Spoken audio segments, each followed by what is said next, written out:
Good morning, everybody. Thank you for joining me. My name's Tom Soane, and this is the Anonymous Landlord. And I'm doing a live broadcast as well, so if anyone catches this live video a bit later down the line, then thanks for joining. And if anyone's listening to me on the podcast, then thanks for joining. So today, I wanted to share some ideas on how you can improve your credit score. And this is really important because if you've got a good credit score, then you can get better mortgage deals, better bridging loan deals. You've got a better relationship with private investors. So I really wanted to share my story on how I improved my credit rating from literally crap up to as good as it can be. And I'll be honest with you, it was a bit of a test and fail and test and retest and monitor. But now I've got it down into a bit of a process. So my credit rating is now high and it was terrible. So I want to share that with you. So the things I'm going to work through with you here very quickly are number one, how I increased my credit rating to the highest it could possibly be. And the lessons I learned along the way there. Number two, I'm going to show you how your credit rating goes up and down, what affects it. What damages it and what improves it, and how you can use all of that to your advantage. I'm also going to show you the process that I now follow to keep my credit rating high, because it is an actual process. And then, do you know what? There's loads of reasons why your credit rating shouldn't be very good, and loads of reasons why your credit rating wants to get knocked down and knocked down and knocked down. So I also want to share with you a really important lesson of what I learned about my credit score too. Now, the main credit referencing agencies are Equifax and Experian. They're the big dogs. And the way they score your credit rating is out of either 600 if you're looking at Equifax or 999 if you're looking at Experian. So basically your score is just what they rate you and how you conduct your finances and payments and so on and so on. So along the way here, it'll be interesting to find out from anybody watching. Just comment below whether you've worked on your credit rating, what things have worked for you as well. Now, I'm just going to give you a quick story about where I came from with all of this credit rating stuff and why I'm doing this video. Because first of all, my credit rating was absolutely terrible. When I first started out in business, basically the business just ruined my credit score. I couldn't pay my bills because, you know, you start out in business, you haven't really got anything coming in, especially in property, where it takes a bit of time to start generating income. So a lot of my bills suffered. I lost my house, which had a mortgage on it, so that defaulted. I lost my car, which had a bit of finance on it, that defaulted. And it was a pretty tough time. I couldn't pay things like council tax and my utility bills. I had a credit card that I couldn't pay. And I just ramped up the debt and the missed payments and the defaults and stuff. And so my credit rating was literally rock bottom. And we're going back a few years now, but you know what? I think most business owners out there would probably remember a similar situation where you start in business, you're not really getting the money coming in because you're building, and then everything kind of goes a bit tits up. But look, then, so from that point, oh, we even got a CCJ, by the way, for not paying a bloody parking ticket because I couldn't afford to pay it at the beginning, and then it just ramped up and escalated. It was pretty bad. So anyway, then the business started growing and my bills were getting paid and I was able to keep up with everything. But my credit rating was still rock bottom. And I couldn't figure out for the life of me why. And it wasn't going up. It was staying where it was, even though I was starting to catch up on all the debt that I'd accumulated. I had a council tax debt. I had a credit card debt. I had utility bill debt. I had loads of debts. It was pretty tough. But yeah, so my credit rating kind of didn't really go anywhere and it just stayed pretty crappy. So I needed to do something. So what did I do? Now, as the business started getting better, I started having a much more reliable income. I signed up for Equifax and started monitoring my credit score much more closely because I was getting knocked back for anything I was going for. If I was trying to get, like I tried to buy a TV on finance, I just got declined. And it was so embarrassing. I was in that shop, it was Curry's at the time. And I was in that shop and, you know, I was all confident, really excited about getting this new television. And the guy said, no, sorry, it's been declined. And I was like, I won't swear. But, you know, I was really embarrassed anyway. So anyway, yeah, so I started looking at my credit rating in a lot more detail. And I started off by testing a little thing. So I started paying for every little bit on my credit card. Now, I only had a credit limit of 500 quid. So we're not talking big bucks here. But I started doing things like buying little lunches on my credit card, even if it was just over at Tesco's, grabbing a meal deal, 3 quid here, a couple of quid there. I was paying everything off on my credit card. And then about 3 or 4 times a week, sometimes more, I'd pay off my credit card. So what was happening was my credit card was getting up to about, I don't know, 20 quid, 25 quid, and then going straight back down again to 0.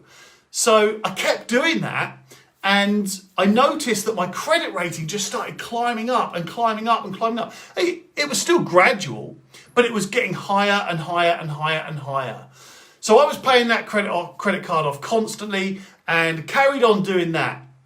But it was still going quite slow. It was only going up by a couple of points every I can't remember, every month or whatever it was.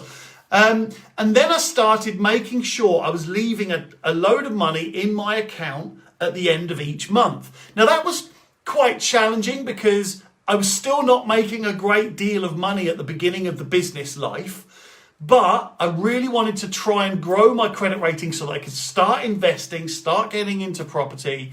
So I was trying as hard as I could to leave as much money as I could in the account as often as possible. And then that started growing my credit rating even more. And then when I started looking into this, I can see that there are other factors that were included in my credit rating, not just paying your bills on time. So I'll go through those with you in a second. But anyway, my credit rating started rocketing up. So I'm paying my credit card off 3 times a week. I'm leaving money in my account at the end of each month. And what they're looking at is when another amount of money comes in, am I living month to month or could I survive for a few months? So that's what I was trying to focus on. My credit rating shot up to 572 out of 600 just by doing that. And it was really quick. I was so surprised at how fast I got my rating up. Now, so right then I'm thinking, this is going back now a few years, but right now I'm thinking, this is brilliant. Okay, I'm going to keep my credit rating high. I'm going to be able to get great mortgages. I'm going to be able to get better finance deals and all of this sorts of stuff. Because if you use credit to your advantage, loans and mortgages and bridging finance, then you can really make some good money. As long as you calculate it right, of course. So then I made a mistake. And this is a lesson that I learned very quickly and I'll never do again. I bought something. It was actually a Christmas present. I bought it through PayPal, and PayPal said, oh, you could have this on credit and just pay it off over 3 months. So I thought, okay, I'll do that. So I paid that on PayPal credit, and then with the agreement, I was just going to pay it off over 3 months. I like the idea of that. It saves cash flows, all of this. So I did that, assuming that PayPal would take that payment from the cards that they have registered on their system, but they don't. I think PayPal Credit and normal PayPal are 2 separate entities, and they didn't talk to each other, they didn't communicate or anything like that or link up. So the first payment that I was due to make on that PayPal Credit, bearing in mind I had the money, I had no problems there, but the first payment was missed. They sent me a letter saying, you've missed your payment, you need to make this payment now. And I looked at that and I was like, okay. So I called them and they said, yeah, we don't take the payment from your card. So that hit my credit rating again, because now all of a sudden it's showing that I'm having difficulty making payments. Even though that's false, it's showing that I had difficulty making payments. So the lesson I want to pass on to you about that is it's not just about having money in the bank. It's not just about keeping up with your debt levels and paying off debts and things like that. It's also about how you conduct your payments. So I set up the payment with PayPal. That's all sorted, no problem since. But that knocked my credit rating down quite considerably. I started going down to, I think it was something like 485, 480 out of 600, which is still miles better than it was, but it took a hit, and then, I had to then work it back up again. So I carried on with my normal process. I still do it now, by the way. I use my credit card for little tiny bits and pieces here and there, and I pay it off a couple of times a week now.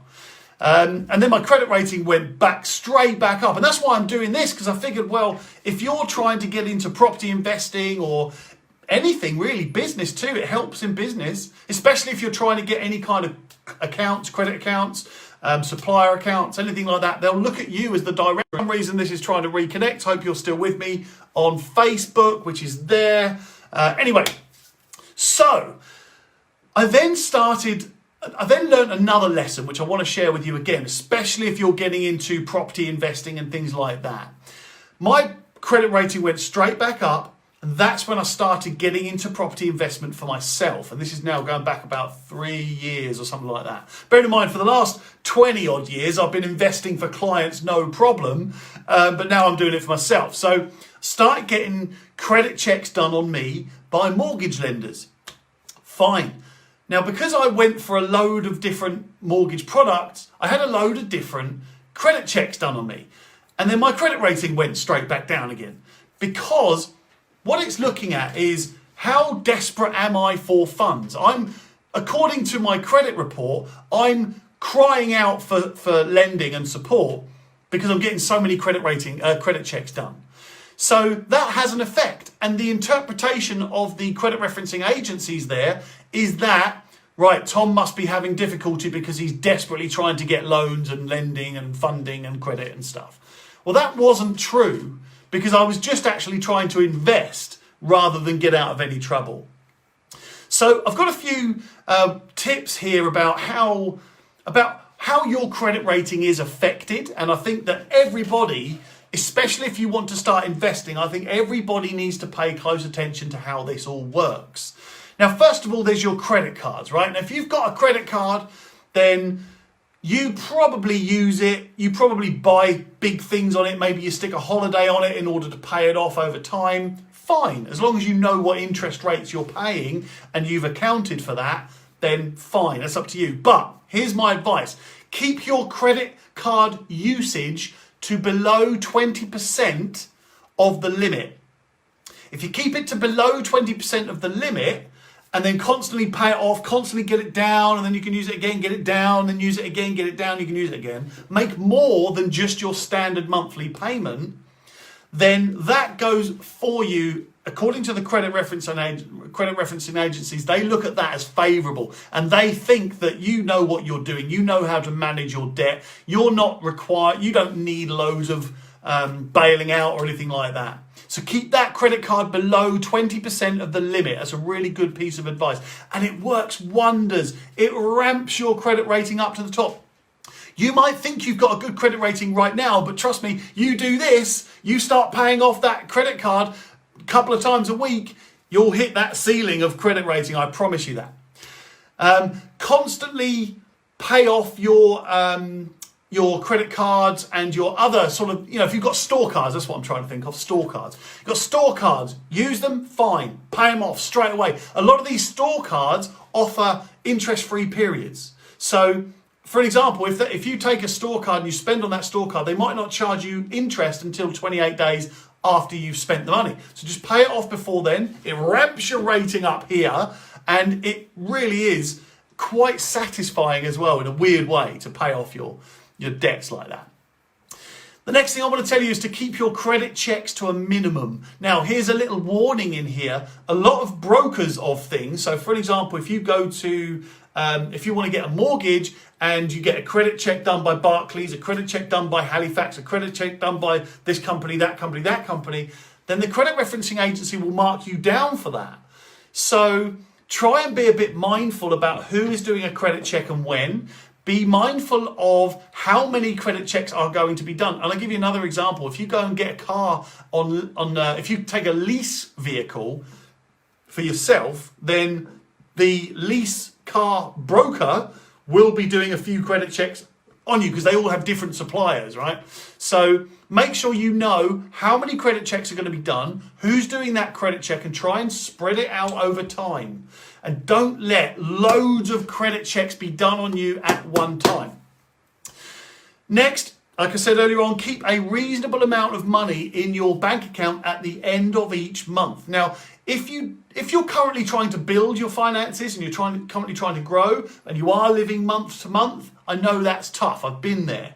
But try it. Even if it starts off with leaving 500 quid in the account, 1,000 quid in the account, just leave it in there so that the banks record, and bearing in mind it's all electronic, so you're just playing a game here. The bank will recognise that you're not struggling at the end of each month for money. Stick a little bit of money in an ISA as well, or open a savings account of some kind and stick a little bit in there and just keep putting little tiny bits in every now and again. Now again, remember, it's all electronic nowadays. So if you just keep putting little bits of money, little bits of money, little bits of money into a savings account electronically, and your digital avatar, if you like, looks like you know what you're doing with your money. You're moving it around into the right places to keep your security. And that's what these credit referencing agencies are checking for. They're looking to give advice to people on how secure is this person to lend to. Now, I've still got a long way to go. I've still got to build up my overall business rating as well. So I'm going to keep doing this and keep doing this and keep doing this until I hit that ceiling of I can't get any better. That's the plan. Don't use your overdraft. Now, here's another little lesson I learned. So I have 2 bank accounts, and one bank account has an overdraft on it. The other one I just don't bother with. I don't have any kind of lending, but one bank account has an overdraft. So I decided to use that to try out this same technique. So I don't have any money going into that account or anything. I just use it as kind of an expense account. And I started just briefly using the overdraft, paying it off, overdraft, paying it off, overdraft, paying it off. Now, I know that does accumulate a little bit of interest, so I was trying to calculate it correctly, but that didn't do so well. That knocked me down a few points. So don't use your overdraft. If you can, get rid of your overdraft because you don't need it, unless you do need it. Pay off your credit agreements early. So if you've got, say, a television on finance or a sofa on finance or something like that, if you pay it off before the end of the agreement, that is a big tick box for the credit referencing agencies. And obviously, throughout all of this, maintain your monthly payments for everything. Now look, I promise you if you do those things, your credit rating will rise. Do things like use your credit card or even a whatever card, but pay it off, pay it off, pay it off, constantly pay it off. That will ramp up your rating for sure. And I treat this like a bit of a game now. And I want to find out if anybody else does things like this to improve their credit rating. Let me know. Pop a comment in here and let me know if you're working on your credit rating, if that's important to you. But what does it get you? Well, look, if you're investing in property, and I'm going to say property, business, other investing, life, this is a really positive thing for you to have. If you're investing in property and you've got a really tip-top credit score, then mortgage lenders are going to give you the best rates. And that means you can save money on your expenditure and you can make more profits from the property. Pay it off in full. Hi, Izzy. Yeah, exactly. So what I tend to do with my credit card is so basically Izzy's just asked, hi Tom, do you pay it off in full? That's what your question is, I presume, Izzy. But yeah, so what I do is I use my credit card. Doesn't matter whether it goes up to £10 or £200, and just pay it all straight off. 2 or 3 times a week I do that. But I make sure that my credit card never goes above, for me it's about 10%. I never go above about 10% of the limit. Just purely because that means the referencing agencies will see that as he knows how to conduct his finances. He's not desperate for debt and credit and so on. So I hope that helps, Izzy. Definitely. Yeah, I can certainly help you look into yours, Lee. Definitely. Just tell you what, I do offer something called a discovery call. And it is quite literally what it sounds like, in that we have a 15 or 30 minute chat. Sometimes it's more because I do like to waffle.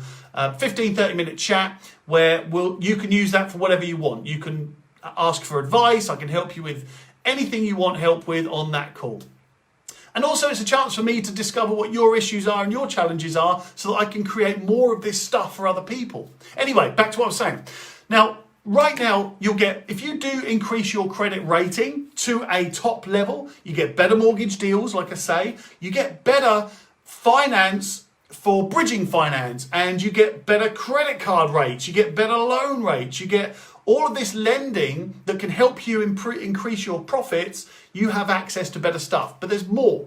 If you're a business person, you get better supplier accounts, you get better loan accounts. Everything to do with business is better.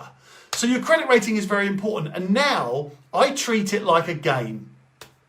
And if you can do the same, what I do is I kind of just, now it becomes a bit habitual. Every time I spend some money on my credit card, it goes up here and I think, oh, I've got to pay that off. See if I can get my credit rating up another point.